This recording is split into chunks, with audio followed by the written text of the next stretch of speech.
காஞ்சிபுரம் மக்களவை தொகுதி நாம் தமிழர் கட்சி வேட்பாளர் சந்தோஷ்குமாரை ஆதரித்து அக்கட்சியின் தலைமை ஒருங்கிணைப்பாளர் சீமான் திருப்போலூர் பகுதியில் பிரச்சாரம் செய்து வருகிறார்.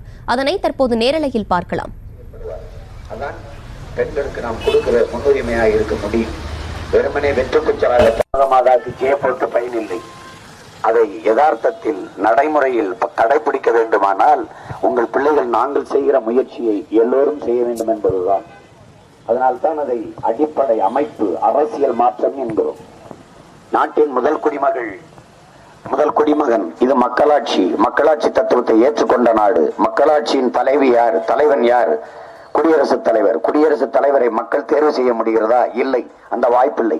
மக்களாட்சியின் தலைவரையே மக்கள் தேர்வு செய்ய முடியவில்லை என்றால் அது மக்களாட்சிக்கான துரோகம்.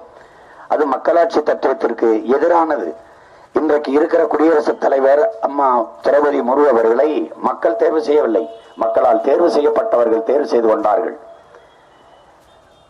அது ஜனநாயக துரோகம் என்கிறோம். வார்டு கவுன்சிலருக்கு வரிசையில் வாக்கு செலுத்துகிற நாங்கள் இந்த நாட்டின் முதல் குடிமகனை தேர்வு செய்ய நாங்கள் வரிசையில் நின்று வாக்கு செலுத்த மாட்டோமா? வேட்பாளரை நிறுத்துங்கள், நாங்கள் தேர்வு செய்கிறோம். மக்களை சந்தித்து வாக்கு பெற்று நன்மதிப்பை பெற்று வருகிற ஒரு பிரதிநிதிக்குத்தான் மக்களினுடைய வழி தெரியும், அவர்களுடைய வேதனை புரியும். மறுமுறை தேர்தலில் நிற்கும் போது மக்கள்கிட்ட வாக்கு வாங்க நாம் மக்களின் நலம் சார்ந்த திட்டங்களுக்கு சட்டங்களுக்கு கையெழுத்திட வேண்டும் என்ற எண்ணம் வரும். நியமன உறுப்பினருக்கு அது வராது. உதாரணமாக தமிழ்நாட்டிலே 8 கோடி மக்களின் பிரதிநிதித்துவத்தை பெற்று மக்களால் நிறுவப்பட்ட அரசு, அதன் தலைவர் ஐயா ஸ்டாலின் அவர்கள், அவருக்கு இல்லாத வலிமை ஒரு நியமன உறுப்பினர் RN ரவிக்கு இருக்குது என்றால் அது எவ்வளவு பெரிய ஜனநாயக துரோகம் என்பதை நீங்கள் பாருங்கள். மக்களின் நலன் சார்ந்த ஒரு சட்டத்தை ஒரு திட்டத்தை தீட்டி இதில் கையெழுத்திடுங்கள் என்று அனுப்பினார்.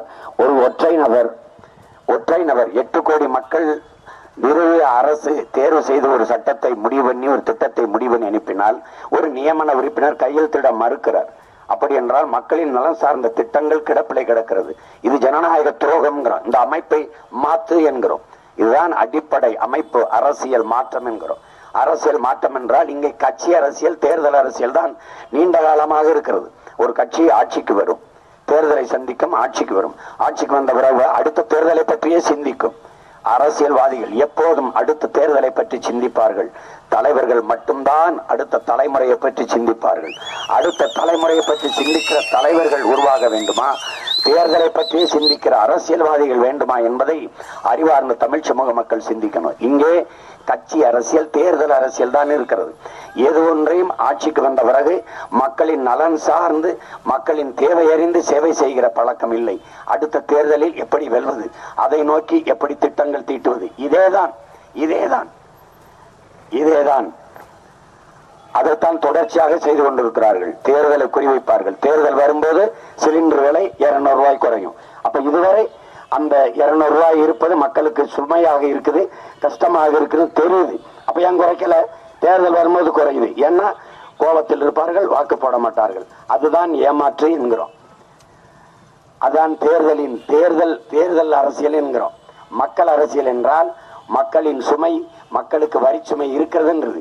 நீங்கள் வட இந்தியாவில் 5 மாநிலங்களில் தேர்தல் வரும்போது அம்மா நிதியமைச்சர் நிர்மலா சீதாராமன் உட்கார்ந்து 200 பொருட்களுக்கான GST வரியை குறைத்தார்கள். அப்படி என்றால் அந்த சுமை மக்களுக்கு அழுத்தமாக இருக்கிறது, கஷ்டமாக இருக்குது. தேர்தலில் வாக்கு பெற வேண்டும் என்றால் வரியை குறைத்தாக வேண்டும் என்று தேர்தல் நேரத்தில் உட்கார்ந்து குறைக்கிறீர்கள். அதுதான் தேர்தல் அரசியல் என்கிறோம். உண்மையில் மக்கள் நலன் சார்ந்த அரசியலாக இருந்தால் இந்த வரி சுமையை விதித்திருக்கவே மாட்டார்கள். அது சிரமம் என்று தெரிகிறது. அப்போது ஏன் செய்கிறீர்கள்? அதுதான் இங்கே நாம் எழுப்புகிற அரசியல் மாற்றம். அரசியலையே மாற்ற வேண்டும் என்கிறோம்.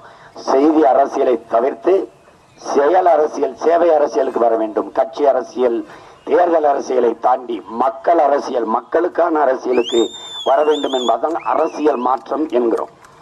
மக்கள் நலன் சார்ந்து சிந்திப்பது. ஆட்சிக்கு வருகிற வரை தேர்தல் முடிஞ்சிருச்சு.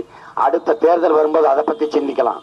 மீதி இருக்கிற 5 ஆண்டு காலம் மக்கள் நலனை பற்றி சிந்திக்கலாம் என்று வருவதுதான் அரசியல் மாற்றம், மக்கள் அரசியல். அதை தான் நாங்கள் செய்யணும்னு நினைக்கிறோம், செய்ய சொல்றோம். அதான் அடிப்படை அமைப்பு அரசியல் மாற்றம் என்கிறோம்.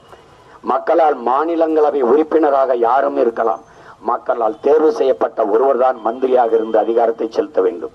நீங்கள் உங்களை தோற்கடித்தால் ஏதாவது ஒரு மாநிலத்தில் போய் ராஜ்யசபா உறுப்பினராக, மாநிலங்களவை உறுப்பினராக போய் மந்திரியாய் அதிகாரத்தை செலுத்துவது என்பது மக்களுக்கிட்ட அதிகாரம் இல்லை, மக்களுக்கான அதிகாரம் இல்லை. அதனால்தான் மக்களுக்கான அதிகாரம் மிக வலிமையானது என்கிறார் அண்ணல் அம்பேத்கர். நாங்கள் அந்த அதிகாரம் எம் மக்களுக்கானது என்கிறோம். மக்களுக்கான அதிகாரம் வர வேண்டும் என்றால் மக்களால் தேர்வு செய்யப்பட்ட ஒருவர் தான் மந்திரியாக இருக்கணும். செய்திகளை உடனுக்குடனும் துல்லியமாகவும் தெரிந்து கொள்ள சப்ஸ்கிரைப் பண்ணுங்க.